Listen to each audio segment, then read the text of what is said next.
આપણે મૂત્રપિંડની અંતસ્થ રચના જોઈ અને આપણે એ પણ જાણ્યું કે મૂત્રપિંડની અંદર લગભગ 10 લાખ ઉત્સર્ગ એકમ આવેલા છે. હવે આજે આપણે એ જોઈશું કે ઉત્સર્ગ એકમ ખરેખર છે શું, એ કેવા દેખાય છે, એનું સ્થાન કેવું છે, એમાં કેવા કેવા પ્રકારની રચનાઓ આવેલી છે. તો સૌથી પહેલા તમને અહીંયા આકૃતિ આપી છે પુસ્તકમાં.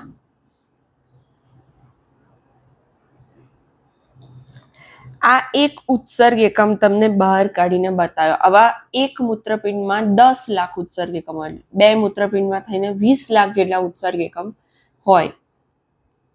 તો આ એક ઉત્સર્ગ એકમ કેવો છે એની રચના આપણે જોવાની છે.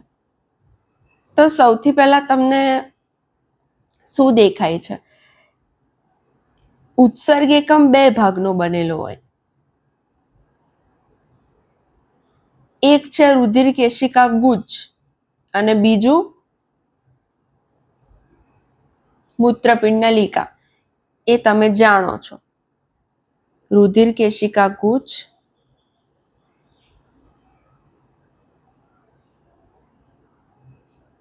અને મૂત્રપિંડ નલિકા. આ બંને જોવાનું છે. તો પહેલા હું તમને આકૃતિમાં બતાવું કે રુધિર કેશિકા ગુચ્છ શું છે. તો આ જે રુધિર કેશિકાનું જાળું તમને દેખાય છે ને, એ જ રુધિર કેશિકા ગુચ્છ છે. અને મૂત્રપિંડ નલિકા શું? તો આ જે પીળા રંગનો જેટલો પણ તમને ભાગ દેખાય છે ને, આ નળીઓ દેખાય છે તમને, આ બધાના નામ આપણે જોઈશું, પણ આ જે તમને પીળા રંગમાં જે પણ રચના દેખાય છે એ મૂત્રપિંડ નલિકા છે. બરાબર. પહેલા જોઈએ કે રુધિર કેશિકા ગુચ્છ કઈ રીતે બને. તો આપણને ખબર છે કે દરેક અંગ સાથે એક ધમની જોડાયેલી હોય અને એ ધમની એને રુધિરનું સપ્લાય કરે. શું કરે? રુધિરનો પુરવઠો પૂરો પાડે.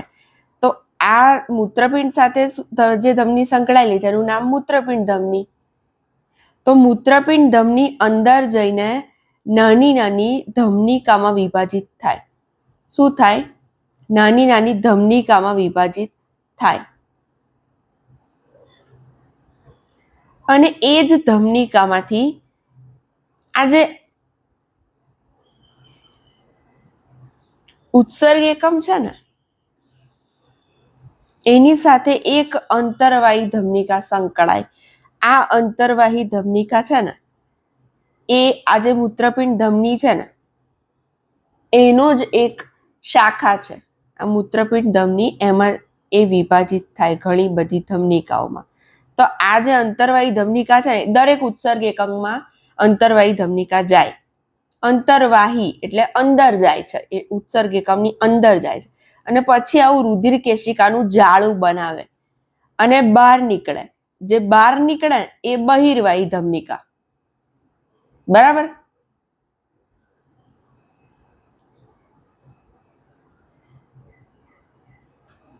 જો તમને અહીંયા એ જ લખીને આપ્યું છે, પ્રત્યેક મૂત્રપિંડ 10 લાખ જટિલ નલિકાકાર રચનાઓ ધરાવે, એને ઉત્સર્ગ એકમ કહેવાય.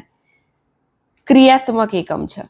પ્રત્યેક ઉત્સર્ગ એકમને 2 ભાગ, રુધિર કેશિકા ગુચ્છ જે આપણે અહીંયા કહ્યું અને મૂત્રપિંડ નલિકા. હવે રુધિર કેશિકા ગુચ્છ એ શું? તો જે અંતરવાહી ધમનિકા છે એનાથી જ બને. અંગ્રેજીમાં એને એફેરન્ટ આર્ટિયોલ કહેવાય. એફેરન્ટ આર્ટિયોલ. અંતરવાહી ધમનિકા જ રુધિર કેશિકાનું જાળું બનાવે છે, એને જ આપણે આ રુધિર કેશિકા ગુચ્છ કહીએ છીએ. અને એમાંનું જે રુધિર છે એ બહાર શેનાથી જાય? બહિર્વાહી ધમનિકાથી. ઓકે, આટલું ખબર પડી. હવે આગળ વધીએ. હવે આપણે મૂત્રપિંડ નલિકાની વાત કરીએ તો તમને સૌથી પહેલા કપ આકારનો ભાગ દેખાય છે. આ શું છે? તો આને છે ને બાઉમેનનો કપ કહેવાય. શું કહેવાય? બાઉમેનની કોથળી, બાઉમેનનો કપ, બાઉમેન્સ કેપ્સ્યુલ, એ બધા જ એના ભાગ છે. એ બધા જ એના નામ છે. એને તમે બાઉમેનની કોથળી, બાઉમેન્સ કેપ્સ્યુલ અથવા તો બાઉમેનનો કપ કહી શકો. આવી કપ જેવી રચના. બરાબર. એ રુધિર કેશિકા ગુચ્છને ઘેરે છે. આ રુધિર કેશિકા ગુચ્છ અને આ બાઉમેનની કોથળી અથવા બાઉમેનનો કપ. હવે આગળ આ અત્યંત ગૂંચળામય નલિકા બને છે. આટલી અહીંયાથી લઈને અહીંયા સુધી ગૂંચળું બને છે એક નલિકાનું. તો એને શું કહેવાય? ગૂંચળું બને છે એટલે ગૂંચળામય નલિકા, પણ એ આ બાઉમેનના કપની નજીક બને છે એટલે નિકટવર્તી ગૂંચળામય નલિકા. એને અંગ્રેજીમાં પ્રોક્સિમલ કોન્વ્યુલેટેડ ટ્યુબ્યુલ કહેવાય. PCT, proximal convoluted tubule. આ રહ્યું નિકટવર્તી ગૂંચળામય નલિકા. ઓકે. બીજી એક બાબત, આ જે રુધિર કેશિકા ગુચ્છ છે, રુધિર કેશિકા ગુચ્છ અને આ બાઉમેનનો કપ, આ જે સંયુક્ત રચના બની ને એને તમે માલ્પિધિયન કાય શું કહેશો? માલ્પિધિયન કાય, માલ્પિધિયન બોડી અંગ્રેજીમાં, અથવા તો મૂત્રપિંડ કણ અથવા તો રીનલ કોર્પ્યુસ્કલ કહેશો. શું કહેશો? માલ્પિધિયન કાય, મૂત્રપિંડ કણ અથવા રીનલ કણ પણ કહી શકો તમે ગુજરાતીમાં એને. એ શેનું બનેલું છે? રુધિર કેશિકા ગુચ્છ પ્લસ બાઉમેનનો કપ. એના પછી આપણે કહ્યું એમ નિકટવર્તી ગૂંચળું અથવા નિકટવર્તી ગૂંચળામય નલિકા, પ્રોક્સિમલ કોન્વ્યુલેટેડ ટ્યુબ્યુલ. એના પછી આ હેરપિન આકારનો ભાગ છે એક, હેરપિન. જૂના જમાનામાં હેરપિન લગાવતા હતા ને એનો આકાર આવો હતો. તો આવો, તો એને શું કહેવાય? હેન્લેનો પાશ, લૂપ ઓફ હેન્લે અથવા તો હેન્લેનો પાશ. હેન્લે વૈજ્ઞાનિકનું નામ છે, એના નામ ઉપરથી એને નામ આપ્યું છે હેન્લેનો પાશ, લૂપ ઓફ હેન્લે અંગ્રેજીમાં. હવે એમાં બે ભુજા છે. આપણે અહીંયાથી ગણીએ છીએ કે અહીંયાથી બધો જે પ્રવાહ છે એ આ પ્રમાણે છે આમ. તો અહીંયાથી આ પ્રવાહ નીચે જાય છે અને અહીંયા પ્રવાહ ઉપર જશે. તો જે નીચે જાય એને શું કહેવાય? અવરોહી. તમે સંગીત શીખો છો, કોઈ સંગીત શીખતું હોય તો એને ખબર હશે, એમાં આરોહ અવરોહ આવે. એમ ઉપર તરફ ગાય સા રે ગ મ પ દ ની સા એટલે આરોહ, અને નીચે આવે એટલે સા ની ધ પ મ ગ રે સા. તો એને શું કહેવાય? અવરોહ. આરોહ અવરોહ. આરોહી એટલે ઉપર જાય, અવરોહી એટલે નીચે આવે. પર્વતારોહણ એટલે પર્વત ઉપર ચડવું. તો અવરોહી ભુજા કોને કહેશો? તો જે ભુજા નીચે જાય છે એને અવરોહી ભુજા કહેશો. અને આરોહી ભુજા કોને કહેશો? તો જે ભુજા ઉપર જાય છે એને આરોહી ભુજા કહેશો. પછી ફરીથી એક ગૂંચળું આવે છે, આરોહી ગૂંચળું બીજું. તો હવે આ દૂર છે એટલે એને તમે દૂરસ્થ ગૂંચળામય નલિકા કહેશો. શું કહેશો? દૂરસ્થ ગૂંચળામય નલિકા. અંગ્રેજીમાં ડિસ્ટલ કોન્વ્યુલેટેડ ટ્યુબ્યુલ. ડિસ્ટલ કોન્વ્યુલેટેડ ટ્યુબ્યુલ, દૂરસ્થ ગૂંચળામય નલિકા ડીસીટી, અને પ્રોક્સિમલ કોન્વ્યુલેટેડ ટ્યુબ્યુલ એટલે પીસીટી, નિકટવર્તી ગૂંચળામય નલિકા. આ નિકટ છે અને આ દૂર છે. બંને ગૂંચળામય નલિકાઓ છે અને વચ્ચે હેન્લેનો પાશ છે. અને છેલ્લે તમને આવી સંગ્રહણ નલિકા જોવા મળશે. સંગ્રહણ નલિકા. ઓકે. તો આ તમને આકૃતિ બતાવી છે વાહિની અને નલિકાઓ દર્શાવતા ઉત્સર્ગ એકમની આકૃતિ. તમને પરીક્ષામાં પૂછાય આકૃતિ સ્વરૂપે. આમાંથી નીટમાં ઘણા બધા એમસીક્યુ પણ બની શકે. અને આ આકૃતિથી જ આગળ તમે મૂત્ર નિર્માણની પ્રક્રિયા પણ સમજશો તો તમને આ વસ્તુ ક્લિયર હશે ને તો એ તમને ફટાફટ આવડશે, બાકી તમને આવડશે નહીં. ફરી એકવાર જોઈ લઈએ. ઉત્સર્ગ એકમ શેનું બનેલું? રુધિર કેશિકા ગુચ્છ અને મૂત્રપિંડ નલિકાનું. રુધિર કેશિકા ગુચ્છ શેનાથી બને? તો મૂત્રપિંડ ધમની આગળ જઈને નાની નાની ધમનીમાં વિભાજિત પામે એ ધમનીઓ અંતર્વાહી ધમનિકામાં વિભાજિત પામે અને દરેક મૂત્રપિંડ દરેક ઉત્સર્ગ એકમની અંદર એક અંતર્વાહી ધમનિકા પ્રવેશ કરે અને એમાંથી જ રુધિર અંદર જાય છે અને એ અંદર જઈને જે એક જટિલ જાળું બનાવે છે રુધિર કેશિકાઓનું એને જ તમે રુધિર કેશિકા ગુચ્છ કહો છો અને એ બહાર નીકળે છે બહિર્વાહી ધમનિકામાં. એક અગત્યની બાબત, અંતર્વાહી ધમનિકાનો વ્યાસ પહોળો હોય અને બહિર્વાહી ધમનિકાનો વ્યાસ સાંકડો હોય. અત્યારે યાદ રાખજો, આગળ કામ લાગશે. વાત થઈ ગઈ રુધિર કેશિકા ગુચ્છની. હવે મૂત્રપિંડ નલિકાની વાત કરીએ તો સૌથી પહેલાઓ કપ આકારનો પહોળો ભાગ જે રુધિર કેશિકા ગુચ્છને ઘેરે છે એને કહેવાય બાઉમેનની કોથળી, બાઉમેનનો કપ, બાઉમેન્સ કેપ્સ્યુલ. આગળ જઈને આવી ગુચળામય નલિકા બને છે જેને નિકટવર્તી ગુચળામય નલિકા અથવા નિકટવર્તી ગૂંચળું અંગ્રેજીમાં પીસીટી પ્રોક્સિમલ કોન્વ્યુલેટેડ ટ્યુબ્યુલ.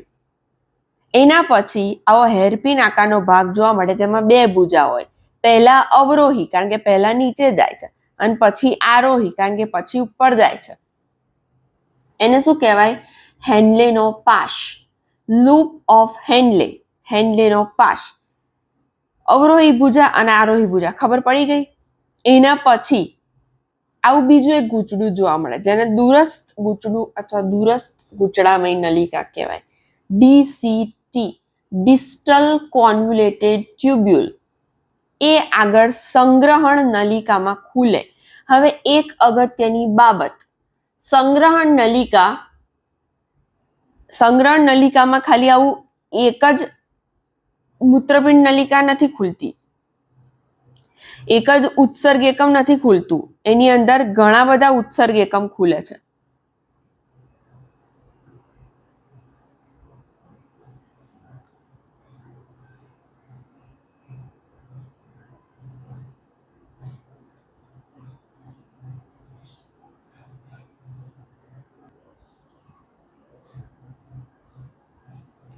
જો અહીંયા એક આકૃતિ બતાવું તમને. આની અંદર ઘણી બધી મૂત્રપિંડ નલિકાઓ બતાવી છે. આ 1, આ 2, આ 3, આ 4. તો આ સંગ્રહણ નલિકા હોય ને એમાં એક કરતા વધારે ઉત્સર્ગ એકમ ખુલે. ખાલી એક ઉત્સર્ગ એકમ નહીં. જો આની પણ અહીંયા ખુલે છે, આની પણ અહીંયા ખુલે છે, પછી અહીંયા બીજા બતાવ્યા છે. આ બધા પણ કોઈના કોઈ ઉત્સર્ગ એકમ હશે એ એની અંદર ખુલે. બરાબર. બીજું તો જે આ બહિર્વાહી ધમનિકા છે ને એ હેન્લેના પાશની આસપાસ વીંટળાશે અને જે રચના બનાવશે ને એને વાસા રેક્ટા કહેવાય. એ બીજું કઈ નહીં, એ બહિર્વાહી ધમનિકા જ છે પણ એ હેન્લેના પાશની આસપાસ વીંટળાય છે અને આ જે ભાગ બનાવે છે જટિલ જાળામય એને કહેવાય વાસા રેક્ટા. ઓકે, ચલો. આ મેં તમને બતાવ્યું છે જેને આપણે મૂત્રપિંડ કણ, રીનલ કોર્પ્યુસ્કલ અથવા તો શું કીધું તું, માલ્પિધિયન કાય. આ જે અહીંયા બતાવ્યું તું ને એ જ વસ્તુ આ છે.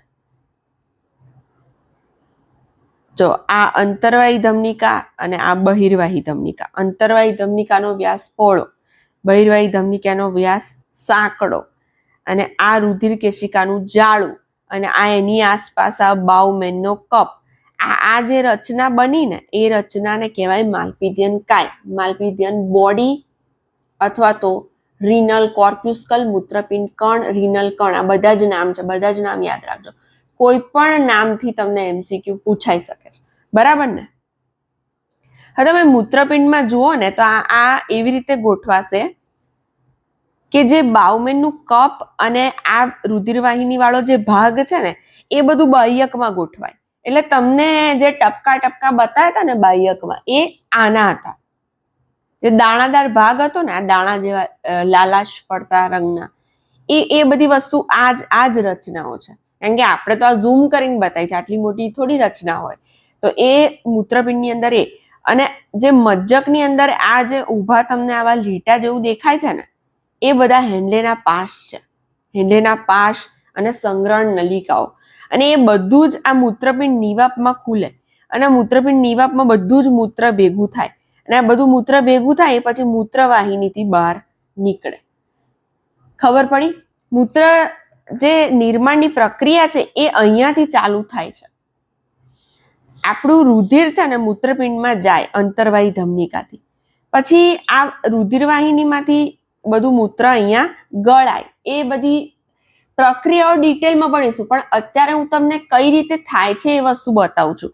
કે સૌથી પહેલા અહીંયા આપણી પાસે બધા જ બાઉમેનના કપ છે, બધા જ માલપીધ્યન કાય છે. અહીંયા એ બધા જ માલપીધ્યન કાય શું કરશે, તો જે રુધિર અંદર આવશે એને ગાળશે, એમાંથી મૂત્ર બનાવવાની પ્રક્રિયા શરૂ કરશે. પછી શું થશે, તો અહીંયા હેન્ડલેના પાસમાં જઈને આ બધી પ્રક્રિયા પૂર્ણ થશે અને સંગ્રહણ નલિકાઓ, બધી જ સંગ્રહણ નલિકાઓ અહીંયા મૂત્રવાહિનીની અંદર ખુલશે. બધી જ સંગ્રહણ નલિકા શેમાં ખુલે? મૂત્રવાહિનીમાં. અને આ મૂત્રવાહિની નીચે પછી બધું જ મૂત્ર એકઠું કરીને મૂત્રાશયમાં લઈ જશે. પ્રેક્ટિકલી આ વસ્તુ સમજો ને તો તમને બહુ મજા આવે. બરાબર? હવે આગળના વિડીયોમાં આપણે મૂત્ર નિર્માણની પ્રક્રિયાઓ ડિટેલમાં ભણીશું. ઓકે? અને હજુ આ એક વસ્તુ બાકી છે. આ વસ્તુ ભણવાની બાકી છે. અંદર જુદા જુદા પ્રકારના કોષો હોય છે, જેજી કોષો, એ બધું વસ્તુ આપણે આગળના વિડીયોમાં સમજીશું.